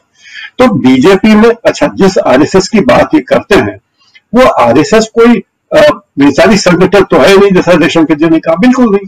वो एक मार्केटिंग संगठन है, वो बीजेपी की मार्केटिंग इकाई है। आप देखिए, हिंदुस्तान लीवर एक कंपनी है, उसमें एक मार्केटिंग डिपार्टमेंट होता है जो देखता है कि भाई अगर हमारा लक्स की बिक्री कम हो गई तो क्यों हो गई, लाइफ बाय की बिक्री कम हो गई तो क्यों हो गई, रेक्सोना की बिक्री, ये सारे प्रोडक्ट जो हैं वो उसी कंपनी के। अब वो लोग देखते हैं कि अच्छा लक्स की बिक्री कम हो रही है, चलो 10 ग्राम एक्स्ट्रा लिख दो। तो इसी तरह बीजेपी और आरएसएस के लोग मार्केटिंग करते हैं। हमें अपने किसी भी तरह सत्ता में आना है। दल बदलू आ जाए, आ जाओ, शुभेंदु अधिकारी आ जाए, आ जाओ, मुकुल राय आ जाए, आ जाओ, कोई भी भ्रष्ट से भ्रष्ट आदमी भी आ जाए जिसके खिलाफ ये आरोप लगाते रहे हो, हेमंत बिस्वा आ जाए, आ जाओ, जो भी हो, उन्हें उनका लक्ष्य सत्ता को पाना। जैसे मार्केटिंग डिपार्टमेंट का काम होता है हमें अपना माल बेचना, चाहे वो झूठ बोले चाहे वो सच बोले। वो कहे कि अब नया लक्ष्य, तो नए लक्ष्य में क्या हो गई बताओ, अब ज्यादा पावरफुल रिम, तो ये जो है अब ज्यादा पावरफुल, अब नया भाई, एक जमाने में हेमा मालिनी लक्ष्य का विज्ञापन करते थे, फिर दीपिका पादुकोण आ गई। तो ये सब जो नेता हैं, ये उनके जो अभी नरेंद्र मोदी हैं तो कल को योगी आ जाएंगे। अब आरएसएस की चिंता ये है, आरएसएस को ये बात लगी कि अगर योगी का चेहरा सामने रखते हैं तो एक बड़ा वर्ग है, मुस्लिम मतदाता है, वो नाराज होगा। बंगाल में उन्होंने उसका असर देख लिया और ये देख लिया कि मुसलमान तो ठीक है, हिंदुओं ने भी बीजेपी को वोट नहीं दिया। उन्हें लगता है कि अगर, क्योंकि हिंदू लोग कम्युनल भावना वाले नहीं है, आमतौर पर कुछ होंगे, लेकिन आमतौर पर हिंदुओं के मन में वो साम्प्रदायिक भावना नहीं। अगर कोई एक आध बार तो भ्रम में पड़ सकते हैं कि चलो भाई इन्हें वोट देकर देख लें, और भले ही आरएसएस कहे कि हिंदुत्व का मतलब भात पीता है, लेकिन ये बात लोगों को पचती नहीं है। और आरएसएस ये बात जानता है, बंगाल में वो देख चुका है अल्पसंख्यक वोट कितने महत्वपूर्ण होते हैं, और यूपी में कितने विधायक बीजेपी के हैं जो अल्पसंख्यक वर्ग के हैं, मुस्लिम वर्ग के हैं, मैं स्पष्ट कहता हूं कितने विधायक हैं। अब आरएसएस की रणनीति बना रहा है कि योगी का चेहरा तो सामने होगा ही आगामी विधानसभा चुनाव में, लेकिन बीजेपी के उम्मीदवारों में मुस्लिम उम्मीदवारों को भी आगे लाया जाएगा, ताकि ये बताया जा सके कि भारतीय जनता पार्टी धर्मनिरपेक्ष पार्टी है, वहां शाहनवाज हुसैन भी हैं और वहां मुस्लिम नेता भी हैं, तो और उम्मीदवार भी सामने आए। तो ये बात आरएसएस को समझ, वो मार्केटिंग डिपार्टमेंट है, वो जानता है कि अब लोग इस झांसे में नहीं आएंगे। हिंदुत्व के नाम पर कितने दिन कोई भावुक होगा, राम मंदिर के नाम पर कितने बार भावुक होगा। भाई, राम मंदिर बनने का सुप्रीम कोर्ट ने फैसला दे दिया, राम मंदिर बनना शुरू हो गया, ठीक है। अब थोड़ी भावुक होंगे, अरे राम मंदिर बनेगा। अब राम मंदिर भले भले क्यों, मथुरा के नाम पर लोग वो देने से रहे, और कोई मौका उनके पास है नहीं, काशी के नाम पर लोग वोट देंगे नहीं बीजेपी को। तो अब उन्हें लगता है कि अपनी छवि ऋण से धो ली जाए। वैसे भी बीजेपी में जो आता है वो पवित्र हो ही जाता है, किसी कितना भी भ्रष्ट व्यक्ति हो, कितना भी नाकाबिल हो, बीजेपी में आते पवित्र हो जाता। तो उन्हें लगता है अपनी छवि को, अभी छवि धोने की कोशिश है कि योगी जी को तो रखे, ताकि क्योंकि हिंदुओं का एक वर्ग है, 20-25% लोग होंगे जो हिंदुत्व के नाम पर बीजेपी के साथ है, लेकिन वही बात अगर वो बढ़ाते हैं तो एक बड़ा वोट बैंक खिसक जाता है। एक बार ठीक है, आ गए 3/4 सीटें आ गई है, अच्छी सीटें आ गई पिछले बार, लेकिन वो रिपीट होगा जरूरी नहीं है, यह बात मुझे समझ में आ रही। एक और बात राजीव जी, उत्तर प्रदेश नहीं, एक राज्य नहीं है, उत्तर प्रदेश पूरा मिनी भारत है। उत्तर प्रदेश, हिंदुस्तान की राजनीति अगर दिल्ली के बाद कहीं चलती तो लखनऊ से चलती है, तो लखनऊ की उपेक्षा करके बीजेपी या आरएसएस आगे नहीं जा सकते। उन्हें पता है कि उनकी सारी राजनीतिक सत्ता लखनऊ के जरिए आई है, यूपी के माध्यम से आई है, और गंगा मैया बुलाए या ना बुलाए, लेकिन शव वाहिनी गंगा हो जाए, लेकिन अब उन्हें कहना ये कि नहीं, हम हिंदुत्व, तो हमारे हिंदुत्व का मतलब है भारतीयता, तो सभी वर्गों के लोग हमारे साथ हैं। देखिए हमने कितने अच्छे काम किए, गोवा में दीप बिक रहा है, हमने रोकने लगाई, क्योंकि हम लोगों के साथ जाति नहीं करना चाहते। तो जो नियम उत्तर प्रदेश में गोवंश पर बीफ नहीं बिक सकता, एमपी में नहीं बिक सकता, लेकिन गोवा में बिक सकता है। तो जहां हमें सुविधा है वहां हम सिद्धांत, हमारा कोई सिद्धांत नहीं, सत्ता के अलावा हमारा कोई भी सिद्धांत नहीं है। तो ये उनका सिद्धांत है, और ये मार्केटिंग डिपार्टमेंट है बीजेपी का। मैं सोचता हूं कि मार्केटिंग डिपार्टमेंट, उसमें बहुत गंभीर होने की बात नहीं। बीजेपी खुद भी जो सत्ता में आई थी 2014 में, तो वो अपनी मार्केटिंग के जरिए आई थी, वो कोई सिद्धांतों के जरिए या इस कारण से नहीं आई, मार्केटिंग और पैसे के कारण। अब लॉटरी भी निकलती है तो लॉटरी भी बिकती है, उम्मीदवारों के पास पैसे होने चाहिए। तो दूसरी एक बात है, हिंदुस्तान में लोग, ओशो ने इस बात को बहुत अच्छे से समझ लिया था। हम भारत के लोग जो बहुत पढ़े लिखे नहीं है, और पढ़े लिखे हैं वो भी, तो चकाचौंध से बहुत जल्दी प्रभावित है कि अरे साहब, एक ऐसा नेता है जो 15 लाख का सूट पहनता है, 2 लाख का चश्मा पहनता है, 5 लाख की घड़ी पहनता है, 1 लाख का पेन रखता है, और वो चाय वाले का बेटा। तो लोगों को लगता है वाह, वो चाय वाला भी सोचता है कि वाह, मेरा बेटा भी किसी दिन ऐसा व्यक्ति बने। तो चकाचौंध से हम लोग बहुत जल्दी प्रभावित हो जाते हैं, क्योंकि सिद्धांत है नहीं, गहराई है नहीं, तो ये सब चीजें हमें बहुत जल्दी प्रभावित कर लेती। तो ये बीजेपी का मार्केटिंग डिपार्टमेंट जो है आरएसएस, तो मार्केटिंग की भी बहुत सारी शाखाएं, मार्केटिंग है, सेल्स डिपार्टमेंट है, जैसे उसमें बहुत सारे हैं। बीजेपी के संगठन में जो आनुषंगिक संगठन है उनकी संख्या 150। मध्य प्रदेश के पूर्व मुख्यमंत्री कमलनाथ ने एक बड़ी जोरदार बात कही थी, जिसे कांग्रेस के नेता समझ नहीं पाए। उन्होंने कहा था, कमलनाथ ने जब वो सत्ता से हटे, उन्होंने कहा कि बीजेपी पूरी व्यवस्था में घुस गई है, यानी विश्वविद्यालयों में बीजेपी के लोग हैं, शिक्षा संस्थानों में बीजेपी है, अस्पतालों में बीजेपी के लोग हैं, जो भी संस्था है वहां बीजेपी के लोग हैं। तो बीजेपी के जो मार्केटिंग डिपार्टमेंट है, उसका सेल्स डिपार्टमेंट है, वो बहुत तगड़ा है। और इस मामले में ये जो प्रक्रिया है, ये बीजेपी की छवि सुधारने को, अगले चुनाव की तैयारी है। उन्हें पता है कि अगर उत्तर प्रदेश में बीजेपी सत्ता में नहीं आई तो दिल्ली में बीजेपी का आना, लखनऊ में अगर बीजेपी नहीं है तो दिल्ली में बीजेपी का आना मुश्किल है। इस बात को नरेंद्र मोदी अच्छी तरह समझते हैं, इसीलिए न तो वे कोई बात कहते हैं योगी के खिलाफ, न कोई स्पष्ट बात कहते हैं। उनकी कोशिश होती है, इशारे होते हैं कि भाई मैं प्रधानमंत्री हूं। भाई नरेंद्र मोदी 1986 में राजनीति में आए और वो अपने साथ पहले संघ के कार्यकर्ता थे, सक्रिय राजनीति में 1986 में, और वो अपने साथ दो लोगों को लेकर आए। एक थी श्रीमती आनंदीबेन पटेल और दूसरे थे अमित शाह। अमित शाह, एक बड़ी दिलचस्प बात राजीव जी मैं आपसे बताना चाहता हूं। आप देखिए, जब 6 बार अमित शाह ने एक बार कहा कि 6 बार मैंने अपने टिकट, लोकसभा का टिकट मैंने पार्टी के लिए दान दिया। उसका आशय यह है कि गांधीनगर से 6 बार जो लाल कृष्ण आडवाणी चुनाव लड़कर जीते, तो मैंने उन्हें टिकट दान दिया और आडवाणी जी वहां जाते थे, नामांकन भरने जाते थे, नामांकन भर के लौट आते थे। अब एक बात पर गौर कीजिए, प्रधानमंत्री नरेंद्र मोदी वो सांसद है वाराणसी के, और योगी ने मोदी जी की का पूरी तरह आडवाणीकरण कर दिया। आप देखिए, मोदी जी पूरे देश में घूमते हैं, यूपी में कहां जाते हैं, अयोध्या गए और बनारस गए। उनकी कभी सभा मथुरा में हुई, कभी कानपुर में हुई, कभी बरेली में गए। भाई उत्तर प्रदेश तो बहुत बड़ा है, कभी गोरखपुर में गए। तो उन्होंने कहा कि जिस तरह आपने आडवाणी जी को गांधीनगर तक सीमित कर दिया था, गांधीनगर के सांसद रहे आडवाणी, गुजरात में कितने बार गए। तो यही हाल योगी जी ने मोदी जी का कर दिया कि आप आइए साहब, आपका चुनाव क्षेत्र है, इसके अलावा कहीं जाने की जरूरत नहीं, और अयोध्या में आ जाइए, ठीक है, राम मंदिर का शिलान्यास हो रहा है, आ जाइए। आपको उत्तर प्रदेश में अब गंगा में लाशें बहे या कुछ भी हो, आपको कोई प्रतिक्रिया व्यक्त करने की जरूरत नहीं।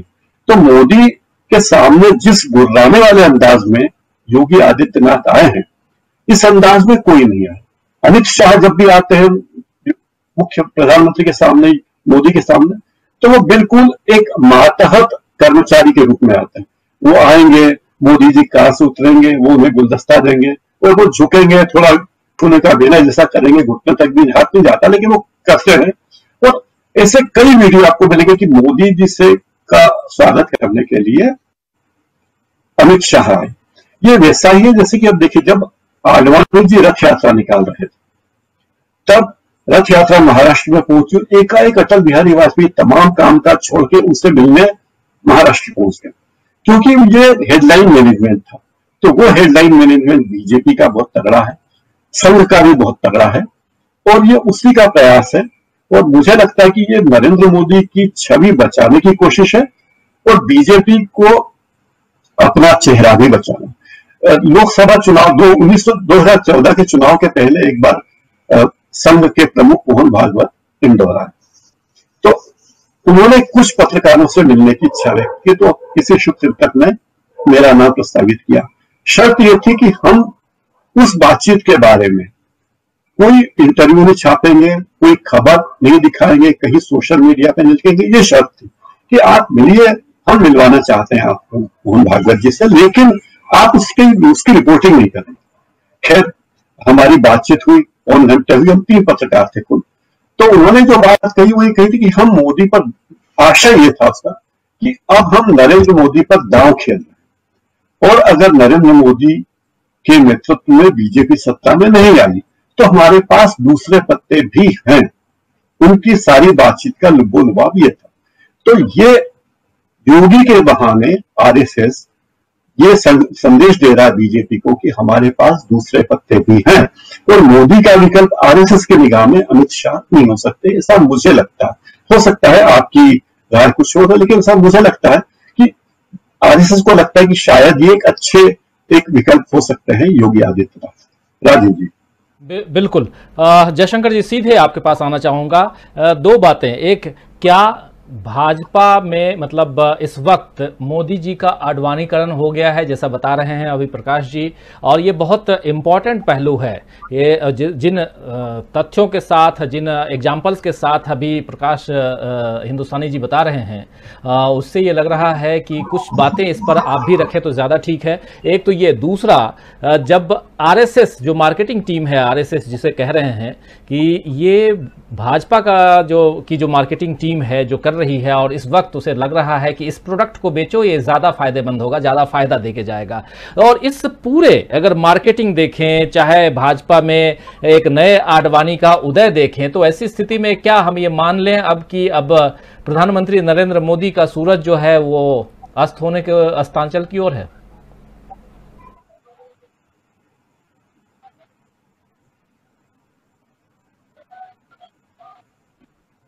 आवाज नहीं आ रही।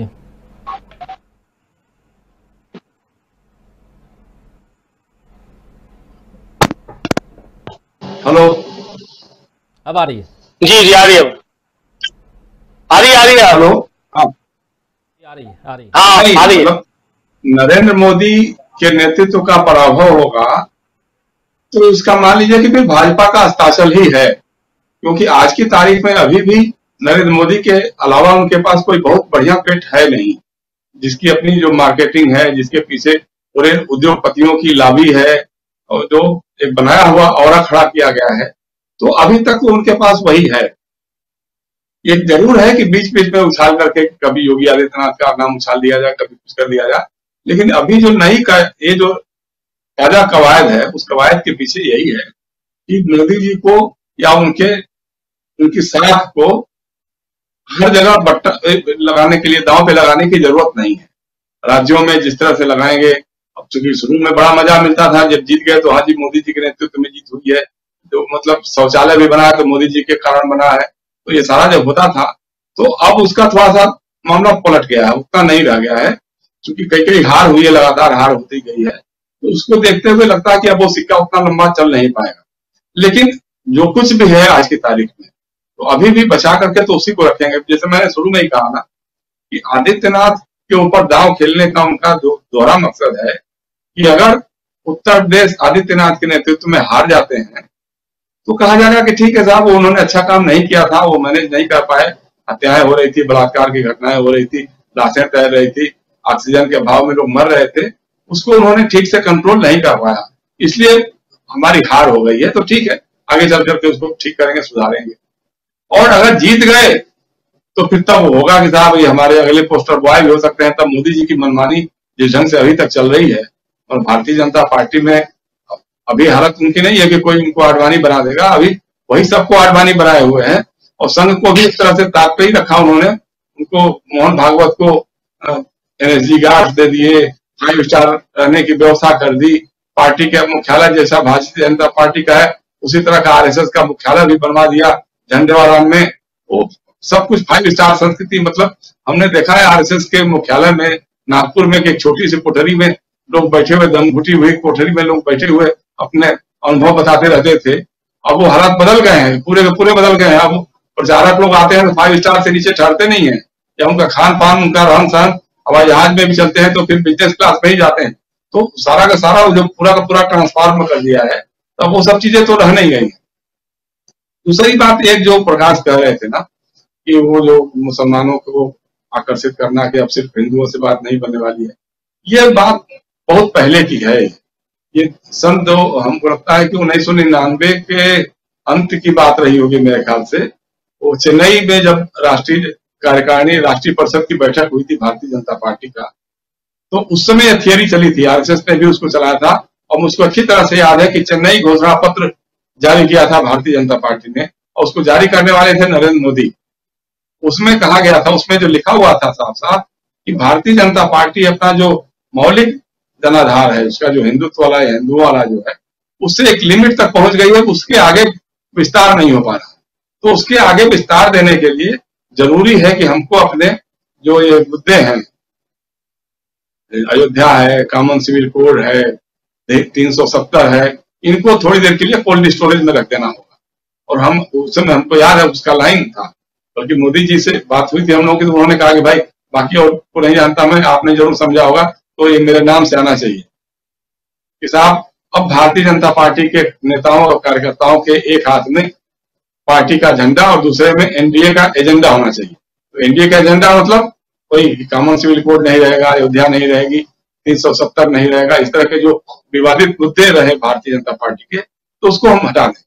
लेकिन वो बहुत आगे तक नहीं ले जा पाया। फिर उसके बावजूद जैसे मुख्तार अब्बास नकवी को आगे किया, शाहनवाज हुसैन को आगे कर दिया, ये सब कभी कभी कुशिया नेताओं को भी सामने ला दिया, लेकिन उससे कुछ फर्क नहीं पड़ा। मतलब मुसलमानों के अंदर जो है, और इधर हाल में जितने घटनाएं हुई हैं, जितने 370 का हटाना, 3 तलाक या अयोध्या में मंदिर बनवाना, चाहे उस सुप्रीम कोर्ट के फैसले के नाम पर ही हो या जो भी हो जाए, इस तरह से हो, या बीच बीच में आपने देखा होगा कि अभी कोई एक लंपट जो है वो कोई साधु या साधु क्या होता है, वो मथुरा का उठा देता है, कभी काशी की बात भी कर देता है। और एक दिन तो हमने देखा कि मोहन भागवत का भी कुछ इसी तरह का बयान आया था कि हाँ साहब मथुरा को भी हम छोड़ेंगे नहीं, उस पर भी हमको बात करनी है, देखनी है।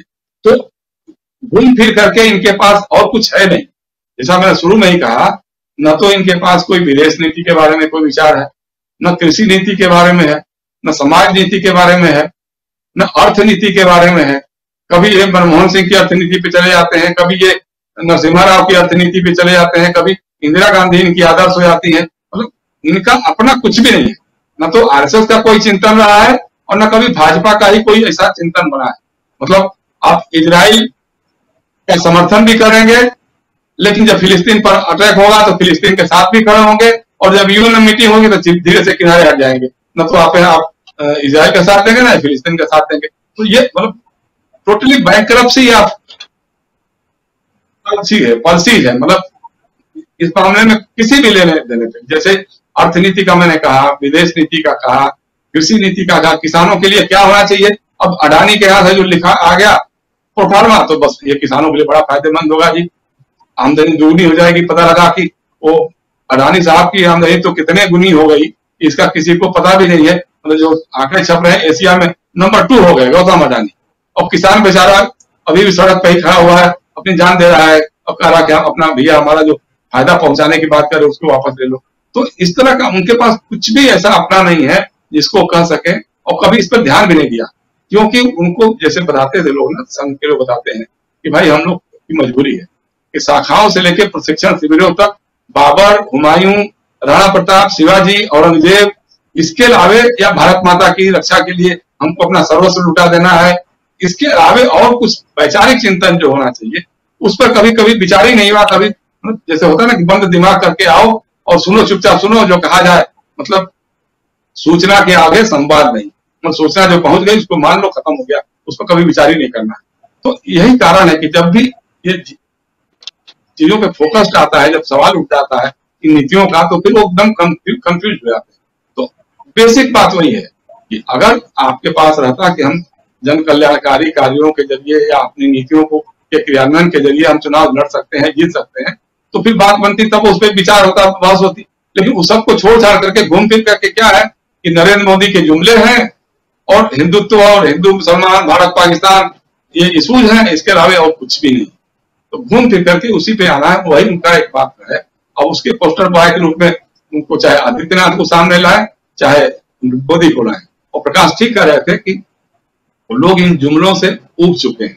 और मोदी जी का भाषण जब जाता है, टीवी पर आता है या अखबार में जब देखता हूँ, हमारे जैसे लोग तो खैर क्या करेंगे, लेकिन बाकी लोग हमारे देखता हूँ मैं जिसको भी, वो पलट देते हैं, पन्ना पलट देते हैं, या सोशल मीडिया पे ट्विटर पे कुछ उनका आ रहा तो उसको आगे बढ़ जाते हैं छोड़ करके। तो एक दिन था कि लोग लड़ाई करते थे कि मोदी जी क्या कर रहे हैं, क्या कर रहे हैं, आज उनके मन की बात क्या आने वाली है। अब सबको मालूम है कि कुछ रहा नहीं गया इस आदमी के पास, तो टोटली पॉलिटिकली बैंकरप्सी है, उसके अलावा कुछ है नहीं। कुछ न कुछ उठा फुटा करके इधर का उधर का रोड़ा, भानुमती ने कुनबा जोड़ा करके कुछ बोल देना है, तो इसके अलावा क्या है। अब अभी जो कल परसों की बात आई, जिस ढंग से उन्होंने ये किया है वैक्सीन के मामले में, पहले राहुल गांधी ने पहले कर दिया, केजरीवाल ने पहले कर दिया, तो पहले उसको इग्नोर कर दिया, गायब कर दिया, और फिर अब कह रहे कि नहीं हाँ देना चाहिए, केंद्र सरकार मुहैया कराएगी, सबको वैक्सीन कराएगी। इस तरह से मतलब जब असल बात थी, जिस समय कोरोना का कहर एकदम चरम पर था, जब लोग ऑक्सीजन के अभाव में दम तोड़ रहे थे, तो उस समय आप शुतुरमुर्ग की तरह से रेत में अपना मुड़ी घुसा करके बैठे हुए थे, तब आप कहीं दिखाई नहीं दे रहे थे। और आज आप आकर के वाहवाही लूटने के चक्कर में आप आगे बोले तो लोगों को मालूम है ना, जिसके लोग मरे हैं, जिसके घरों की शव जलाने की व्यवस्था भी नहीं हो पाई, ढंग से अंत्येष्टि भी नहीं हो पाई, भाई वो लाशें जो गंगा नदी में या सरजू में या किसी और नदियों में तैरी हैं या जो रेत में धंसाई गई हैं लाशें, वो किसी न किसी हिंदू ही के घर की लाशें होगी ना। तो उनको तो पता है कि आप उस समय आप तथा थे जब उनको मजबूरी में फेंकना पड़ा वहां पे या धंसा के भागना पड़ा वहां से, या उनके लोगों को जो हिंदू धर्म में है साहब वो चिता जलेगी, फिर उसकी वो लाएंगे अस्थियां, वो अस्थि विसर्जन करेंगे ला करके नदी में डालेंगे, तो सबकी नौबत ही नहीं आई, पता लगा कि सीधे सीधे आपने फेंक ही दिया। तो ये सारी चीजें जो नाराजगी जैसे से बढ़ रही है उसको ढकने का आपके पास कुछ भी नहीं उपाय नहीं है, क्योंकि आपके पास कोई नीति नहीं है, कोई आपके पास कार्यक्रम नहीं है, जो मन में आए। मतलब आप सोच सकते हैं क्या कि आजाद भारत में जहां 80 करोड़ लोग, 138 करोड़ की आबादी में 80 करोड़ लोग गरीबी रेखा के नीचे हैं, जिसको प्रधानमंत्री खुद कह रहा है कि हम दिवाली तक मुफ्त में अनाज या राशन पहुंचवाएंगे, उसी देश में 26,000 करोड़ रुपए, 25-26,000 करोड़ रुपए खर्च करके नई संसद, नया सेंट्रल विस्टा बनाएंगे आप, जहां ऑक्सीजन के अभाव में लोग दम तोड़ रहे हैं, वहां प्रधानमंत्री का शौक पूरा करने के लिए शाही राजमहल बनवाएंगे आप। ये कौन मानेगा, किसके दिमाग में घुसेगा? चाहे वो हिंदू होगा, मुसलमान होगा, सिख, पारसी, ईसाई, कुछ भी हो, कोई भी इसको बर्दाश्त कर पाएगा क्या कि जब लोग मर रहे थे, लोगों को ऑक्सीजन चाहिए था, वैक्सीन चाहिए था, वेंटिलेटर्स चाहिए थे, अस्पताल चाहिए थे, डॉक्टर चाहिए थे, दवाएं चाहिए थी, उस समय हमारा प्रधानमंत्री जिद पर लड़ा हुआ था कि नहीं साहब ये सेंट्रल विस्टा बनना चाहिए।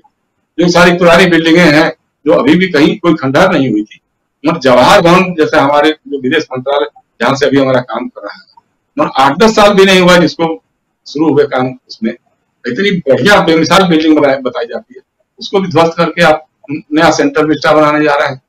तो इसको मतलब आपकी पॉलिसीज में, आपकी प्रायोरिटीज में अगर आपके पास एक सुविचारित नीति होती, शासन चलाने का एक होता तो चलो ठीक है, 2022 में 75 साल पूरा हो रहा है, नहीं बनेगा उसके आगे बढ़ जाएगी, उसमें क्या बात है, बाद में हो जाए। पहले हम इसको कोरोना को देख लें, पहले इस महामारी से ब्लैक फंगस को डील कर लें, पहले टीकाकरण करवा लें लोगों का, उसके बाद हम आगे जाकर करेंगे। और उस देश में जहां पे हम बार बार कहते हैं कि कितनी शर्म की बात, इस बार भारत सरकार अपना डायरी और कैलेंडर नहीं छाप पाई। भारतीय संसद के दोनों सदन, राज्यसभा और लोकसभा, अपना डायरी और कैलेंडर इस बार नहीं छाप पाए। क्या कहा गया? क्या कि साहब पैसा नहीं है, बजट नहीं, उसके नई संसद बनाने का बजट है, नया सेंट्रल विस्टा बनाने का बजट है, लेकिन आपको बस डायरी कैलेंडर छापने का पैसा, आपको ऑक्सीजन संयंत्र लगाने का पैसा नहीं। तो ये सारी चीजें हैं, लोगों के दिमाग में घुस गया है। अब वो बात आदित्यनाथ या मोदी तक नहीं रह गई है, अब सीधा सीधा जनता बनाम भाजपा, जनता बनाम आरएसएस हो जाएगा। और अगर आरएसएस को जैसे सुधारने का कुछ गुंजाइश है नहीं, क्योंकि उनके पास उनके प्रशिक्षण शिक्षण में एक ही चीज है, उसके अलावा कुछ और है ही नहीं है। चाहे वो कुछ भी कर लें, वो जैसे कभी झुक जाते हैं, जैसे इंदिरा गांधी से माफी मांग लिया, कभी कर दिया नहीं साहब बिहार आंदोलन में शामिल होना है, फिर कर दिया ना बिहार आंदोलन से तो हमारा कोई लेना ही देना नहीं था। तो कभी भी कुछ भी बदल सकते हैं, जैसा प्रकाश कर रहे थे ना, तो अपने राजनीति के लिए, अपने भविष्य की जो उनकी सोच होती है, उनका लक्ष्य या मिशन बना करके रखा हुआ है, उस मिशन को मद्देनजर रख करके जो उनके लिए सुटेबल क्या उस समय होगा तात्कालिक विषय के हिसाब से, उसको हाँ कर देंगे, बाकी को ना कर देंगे। तो अभी लेकिन पेंच फंस गया इस बार मोदी और आदित्यनाथ दोनों के साथ पेंच फंसा हुआ है कि उनकी समझ में नहीं आ रहा है। तो मैंने जैसा कहा ना आपको, ये एक रणनीति ये हो सकती है कि अगर यूपी का चुनाव आदित्यनाथ के नाम पे लड़ा जाए, अगर तीरथ सिंह रावत के नाम पे लड़ा जाए उत्तराखंड का, या कह दिया जाए कि साहब अभी किसी के नाम पे नहीं लड़ेंगे, जो जीत के आएगा विधायक दल चुनेगा उसका नेता बनाएंगे। पंजाब में तो आप कहीं 3-13 में कहीं है ही नहीं, तो वहां क्या करेंगे आप, वहां तो आपके कोई भी साथी नहीं है। तो इसलिए मोदी को थोड़ा सा सबड्यूट करके जो क्षेत्रीय नेतृत्व है उसके आधार पर चुनाव लड़ा जाए, ताकि अब जैसे मान लीजिए वहां अमरिंदर सिंह के निशाने पे मोदी नहीं होगी, लेकिन अब लड़े न लड़े, ऐसा तो नहीं हो सकता कि मोदी वहां चुनाव प्रचार करने नहीं जाएंगे, या ऐसा ये भी नहीं हो सकता कि उत्तर प्रदेश में मोदी चुनाव प्रचार नहीं करने जाएंगे। ये हो सकता है कि उनके बड़े बड़े कटआउट्स या उनकी सब घोषणाएं न दिखाई दें, लेकिन प्रचारक तो रहेंगे ही रहेंगे, प्रचार तो करेंगे ही करेंगे। तो मेन थिंग यही है कि भाजपा का अपना भविष्य क्या होगा, मोदी या आदित्यनाथ का भविष्य तो बात की बात है, भाजपा ही अभी स्टेक पे है। जी बिल्कुल। बिल्कुल जयशंकर जी, अब समय भी खत्म हो रहा है, लेकिन साथ साथ दोस्तों ये बताऊं कि एक तरफ योगी आदित्यनाथ हैं तो दूसरी तरफ नरेंद्र मोदी हैं, और इस कोरोना काल में एक तरफ 7 साल का कार्यकाल प्रधानमंत्री नरेंद्र मोदी का है तो दूसरी तरफ 5 साल लगभग पूरा करने वाले हैं योगी आदित्यनाथ। दोनों का ग्राफ इस वक्त जनाधार का ग्राफ गिरा हुआ है। किसान आंदोलन, कोरोना, महंगाई, बेरोजगारी, गरीबी, भुखमरी, जितनी भी बातें देख लें, हर मसले पर, हर मुद्दे पे, और उसके अलावा वैश्विक स्थिति अगर देखें भारत की, कई अलग अलग मुद्दों पे देखें, कई अलग अलग मसलों पे देखें तो भारत जो है वहां भी डाउन है। और पेट्रोल की कीमत, महंगाई की जो हम बात कर रहे हैं, पेट्रोल और रसोई गैस और तमाम बहुत सारे मसले ऐसे हैं जिस पर प्रधानमंत्री नरेंद्र मोदी एक तरफ घिरे हुए हैं, तो अगर राज्य की बात करें तो उधर दूसरी तरफ योगी आदित्यनाथ। तो इन दोनों, जिनकी लोकप्रियता में भारी गिरावट है, इन दोनों के बीच आपसी खींचतान वो भी सामने है, और वो कब तक कितना आगे निकल करके आता है आने वाले समय में ये देखना होगा। इसलिए इन दोनों के साथ साथ, क्योंकि एक तरफ केंद्र में नरेंद्र मोदी, दूसरी तरफ उत्तर प्रदेश में योगी आदित्यनाथ, इन दोनों को एक पटरी पर लाना यह काम आरएसएस का है। आरएसएस अगर मार्केटिंग की टीम है तो कितनी अच्छी मार्केटिंग कर पाती है ये टीम भाजपा के लिए, यह देखना होगा। अगर मार्केटिंग अच्छी नहीं हुई तो यह तय मानिए कि आने वाले चुनाव में, जो उत्तर प्रदेश का चुनाव है और उसके अलावा जो 5 राज्यों के चुनाव हैं, उसमें भाजपा के लिए अच्छी खबरें नहीं आएंगी। और इसी की बात, इस बात को बहुत अच्छी तरह से शायद आरएसएस और भाजपा के जो आला नेता हैं, जो ऊपर के जो टॉप लेवल के नेता हैं, वो बहुत अच्छी तरह से जानते हैं। तो दोस्तों आज ये कार्यक्रम अब यहीं समाप्त करेंगे। ऑलरेडी 7 मिनट ज्यादा ले चुका हूं, और हमारे साथ जुड़े रहे हमारे 3 खास मेहमान, वरिष्ठ पत्रकारों की टोली, जैसा मैंने पहले बताया। जयशंकर गुप्त जी हमारे साथ बने रहे, हमारे एग्जीक्यूटिव एडिटर, और प्रकाश हिंदुस्तानी जी बने रहे, इंदौर से सीधे जुड़े रहे हमारे साथ में, और अमलेंदु उपाध्याय जी हमारे साथ जुड़े रहे। आप तीनों को बहुत बहुत धन्यवाद देता हूं, शुक्रिया अदा करता हूं आप तीनों का कि आप लोग चर्चा में बने रहे। आप लोगों ने अपने विचारों से देश दुनिया को, हमारे साथियों को, दोस्तों को, शुभचिंतकों को अवगत कराया। आपको बहुत धन्यवाद। और धन्यवाद देना चाहता हूं दोस्तों, साथियों, शुभचिंतकों, आप सबको कि आप लोग हमारे साथ बने रहे और लगातार इस कार्यक्रम को देखते रहे, अपने कमेंट लिखते रहे। आप लोगों के कमेंट को मैं जरूर पढ़ता रहा, लेकिन इन कमेंट्स पर विचार जो है लेना चाहिए, देना चाहिए, वो नहीं कर पाया। इसके लिए क्षमा चाहूंगा। कल शाम 7 बजे फिर से हाजिर होऊंगा, और कुछ और खबरों के साथ, कुछ और विचारों के साथ चर्चा के लिए आपके सामने रहेंगे। तब तक जुड़े रहिए हमारे साथ, देखते रहिए डीवी लाइव। गुड नाइट, शब खैर, शुभ रात्रि।